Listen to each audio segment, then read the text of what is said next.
Hello, ಇವತ್ತು simple ಆಗಿ ಸಖತ್ತಾಗಿ ಖಾರವಾಗಿ ಮೊಟ್ಟೆಕೋಳಿ ಸಾಂಬಾರು ಯಾವ ರೀತಿ ಮಾಡೋದಂತ ತೋರಿಸ್ಕೊಡ್ತೀನಿ. ಶುಂಠಿ, ಬೆಳ್ಳುಳ್ಳಿ, ಚಕ್ಕೆ, ಲವಂಗ, ಪುದೀನ, ಕೊತ್ತಂಬರಿ, ಟೊಮೆಟೊ, ತೆಂಗಿನಕಾಯಿ, ಕಡಲೆ, ಗಸಗಸೆ, ಸ್ವಲ್ಪ ಬ್ಯಾಡಗಿ ಮೆಣಸಿನ್ಕಾಯಿ, ಒಣಮೆಣಸಿನ್ಕಾಯಿ, ಈರುಳ್ಳಿ 4-5 ಹಸಿಮೆಣಸಿನ್ಕಾಯಿ ಇಷ್ಟು ತೊಗೊಂಡ್ರೆ ಸಾಕು. ಇದನ್ನೆಲ್ಲ ನಾನು ಏನೇನು ಪದಾರ್ಥ ಇಲ್ಲಿ ತೋರಿಸ್ತಾ ಇದ್ದೀನೋ ಅಷ್ಟನ್ನು ಕೂಡ ನೀವು ಫಸ್ಟ್ ಆಯಿಲಲ್ಲಿ ಫ್ರೈ ಮಾಡ್ಕೋಬೇಕಾಗತ್ತೆ, ಎಣ್ಣೆಯಲ್ಲಿ ಚೆನ್ನಾಗಿ ಹುರ್ಕೋಬೇಕಾಗತ್ತೆ. ನಾನಿಲ್ಲಿ ಇದನ್ನೆಲ್ಲ ಹುರ್ಕೊಳ್ಳೋಕ್ಕೆ ಒಂದು ಬಾಣಲಿ ತೊಗೊಂಡು ಸ್ವಲ್ಪ ಎಣ್ಣೆ ಹಾಕ್ಕೊಂಡಿದ್ದೀನಿ. ಒಂದು 2 ಟೇಬಲ್ ಸ್ಪೂನ್ ಆಯಿಲ್ ಹಾಕಿದ್ರೆ ಸಾಕು. ಇದಕ್ಕೆ ಏನು ಈರುಳ್ಳಿ ಹಚ್ಚಿಟ್ಕೊಂಡಿದ್ದೀನಲ್ಲ, 2 ಈರುಳ್ಳಿನ ಉದ್ದುದ್ದಾಗ ಹಚ್ಚಿಟ್ಕೊಂಡಿದ್ದೀನಿ. ಈ ಈರುಳ್ಳಿನ ಸೇರಿಸಿ ಚೆನ್ನಾಗಿ ಫ್ರೈ ಮಾಡ್ಕೊತಾ ಇದ್ದೀನಿ. ಇದಕ್ಕೆ ನಾನು ಒಂದು 4 ಹಸಿಮೆಣಸಿನ್ಕಾಯಿ ಕೂಡ ಹಾಕ್ಕೊತಾ ಇದ್ದೀನಿ. ಅದಕ್ಕೆ ಚಕ್ಕೆ, ಲವಂಗ, ಶುಂಠಿ, ಬೆಳ್ಳುಳ್ಳಿ ಇಷ್ಟನ್ನು ಹಾಕಿ ಚೆನ್ನಾಗಿ ಫ್ರೈ ಮಾಡ್ಕೋಬೇಕು. ಇದರ ಹಸಿ ಸ್ಮೆಲ್ಲೆಲ್ಲ ಹೋಗೋವರೆಗೂ ಫ್ರೈ ಮಾಡಿಕೊಂಡ್ರೆ ಸಾಕು. ಅದಾದ ನಂತರ ನಲ್ಲಿ 4-5 ಬ್ಯಾಡಗಿ ಮೆಣಸಿನ್ಕಾಯಿನ ಸೇರಿಸ್ಕೊತಾ ಇದ್ದೀನಿ. ಹಾಗೆ 5-6 ಒಣಮೆಣಸಿನ್ಕಾಯಿ ಕೂಡ ಹಾಕ್ಕೊಂಡಿದ್ದೀನಿ.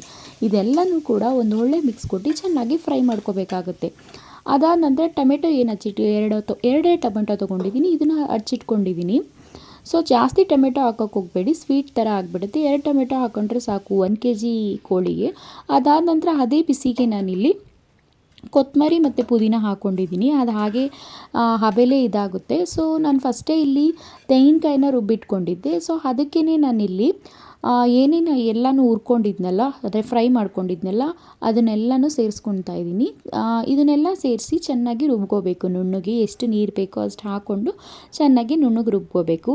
ನಾನಿಲ್ಲಿ ಕಡಲೆ ಮತ್ತು ಗಸಗಸೆನ ಆ್ಯಡ್ ಮಾಡಿದ್ದೀನಿ. ವಿಡಿಯೋ ಕ್ಲಿಪ್ ಮಿಸ್ ಆಗಿದೆ. ಸೊ ನೀವು ಕಡಲೆ 2 ಟೇಬಲ್ ಸ್ಪೂನ್ ಕಡಲೆ, ಸ್ವಲ್ಪ ಗಸಗಸೆ, ಒಂದು 1/2 ಟೇಬಲ್ ಸ್ಪೂನ್ ಗಸಗಸೆ ಹಾಕ್ಕೊಂಡ್ರೆ ಟೇಸ್ಟ್ ತುಂಬ ಚೆನ್ನಾಗಿರುತ್ತೆ.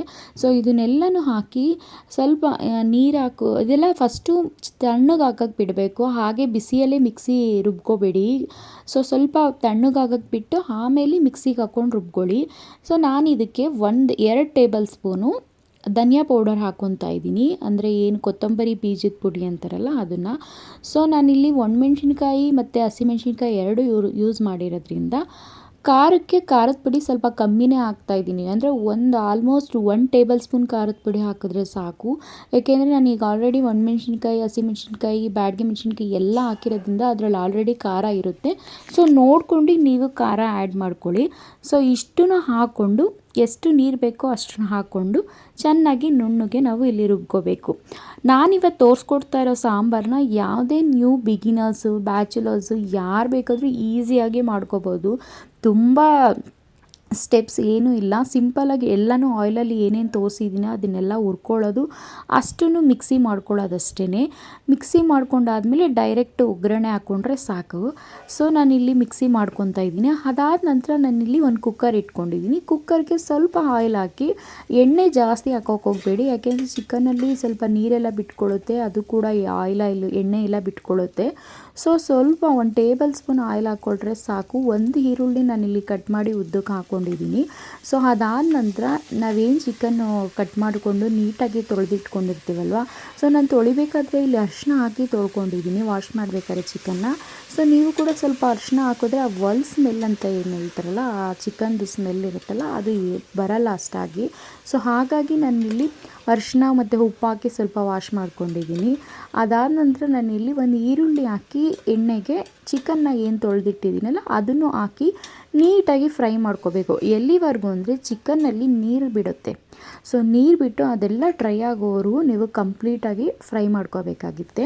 ಸೊ ನಾನು ಈ ಟೈಮಲ್ಲಿ ಉಪ್ಪನ್ನು ಕೂಡ ಆ್ಯಡ್ ಮಾಡ್ಕೊತಾ ಇದ್ದೀನಿ. ಯಾಕೆಂದರೆ ಚಿಕನ್ಗೆ ಉಪ್ಪು ಹಿಡಿಬೇಕಲ್ವಾ. ಸೊ ಸ್ವಲ್ಪ ಅರಿಶಿನ ಪುಡಿ ಇನ್ನು ಸ್ವಲ್ಪ ಹಾಕಿ, ಉಪ್ಪು ಕೂಡ ಹಾಕಿ ಇನ್ನೊಂದು 2-3 ಸುತ್ತು ತಿರುಗಿಸ್ಕೋಬೇಕಾಗುತ್ತೆ. ಸೊ ಇನ್ನೇನು ಚೆನ್ನಾಗಿ ನೀರು ಬಿಡ್ತಾ ಇದೆ, ಎಲ್ಲ ಕಂಪ್ಲೀಟಾಗಿ ಡ್ರೈ ಆಗ್ತಿದೆ ಅನ್ಬೇಕಾದ್ರೆ ನಾನೇನು ಮಸಾಲ ಎಲ್ಲ ರುಬ್ಬಿಟ್ಕೊಂಡಿದ್ದೀನಲ್ಲ, ಸೊ ಅದನ್ನು ಈ ಟೈಮಲ್ಲಿ ಆ್ಯಡ್ ಮಾಡ್ಕೋಬೇಕಾಗುತ್ತೆ. ಸೊ ಮಸಾಲಾನೂ ಆ್ಯಡ್ ಮಾಡಿಕೊಂಡು ಒಂದು ಒಳ್ಳೆ ಮಿಕ್ಸ್ ಕೊಟ್ಕೊಳ್ಳಿ.